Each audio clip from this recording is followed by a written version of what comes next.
In the shadowy streets of Victorian London, a killer lurked. A man who taunted the police, terrified the public, and left a trail of brutal murders that still haunt the world's imagination to this day.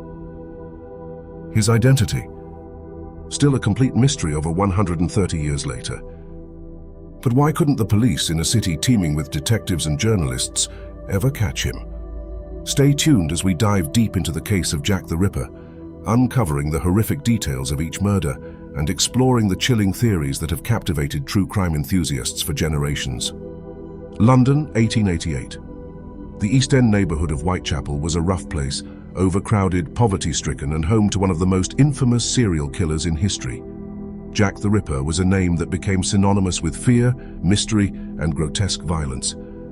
But who were his victims? How did the Ripper carry out his crimes, and why couldn't the police track him down?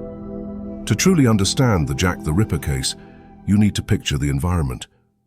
Whitechapel was a maze of dark alleyways, gaslit streets, and dense fog that rolled in from the Thames.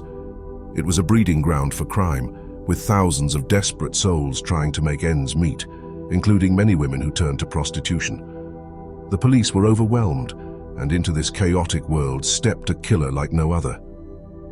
It all began on August 31st, 1888. The body of Mary Ann Nichols, a 43-year-old woman, was discovered on Bucks Row. She had been savagely attacked. Her throat was slashed twice and her abdomen was mutilated. Police were horrified, but in the chaos of Whitechapel, even this brutal murder didn't raise too many eyebrows at first. Just over a week later, on September 8, 1888, the Ripper struck again. This time it was Annie Chapman. Her body was found behind 29 Hanbury Street, and the scene was even more gruesome. Her throat had been cut, and her abdomen had been brutally slashed open with her intestines placed over her shoulder. The killer had also removed some of her organs. This was not the work of an ordinary maniac. Whoever did this had some knowledge of human anatomy. The police realized that London had a true monster on the loose. Then came the night of September 30th, known as the double event, when the Ripper claimed two victims in one night. The first was Elizabeth Stride, whose body was found on Berner Street with her throat cut. However, unlike the previous victims, there were no mutilations to her abdomen. It's widely believed that Jack the Ripper was interrupted during this attack, forcing him to flee before he could complete his grim work. Frustrated and still thirsty for blood, he wandered the streets of Whitechapel, and that's when he came across Catherine Eddowes. It's believed that she wasn't an intended target. Instead, she was in the wrong place at the wrong time, and the Ripper chose her as a replacement to satisfy his violent urges. Less than an hour after Elizabeth Stride's murder, Eddowes' body was discovered in Mitre Square. Her throat had been slit, and her face was mutilated beyond recognition. The Ripper's rage was evident in the horrific mutilations, with organs removed and even parts of her face slashed. Interestingly, some of Catherine Eddowes' relatives later moved to Liverpool, and the connection between her tragic murder and modern-day descendants adds another poignant layer to this dark history. It's chilling to think how this gruesome tale continues to echo through generations. The last and most horrifying murder occurred on November 9, 1888. Mary Jane Kelly, a young woman in her 20s, was found in her small room in Miller's Court.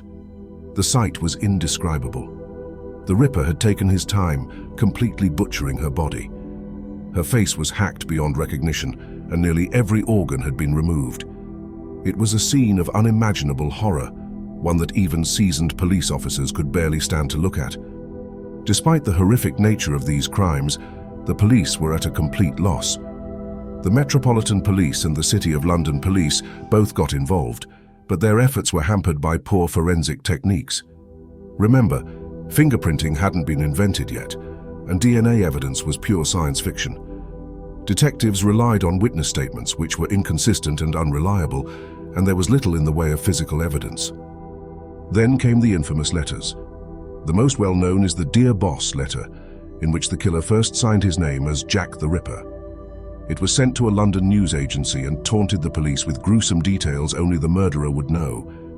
Another letter, the From Hell letter, arrived with half a human kidney, supposedly from one of the victims, Catherine Eddowes.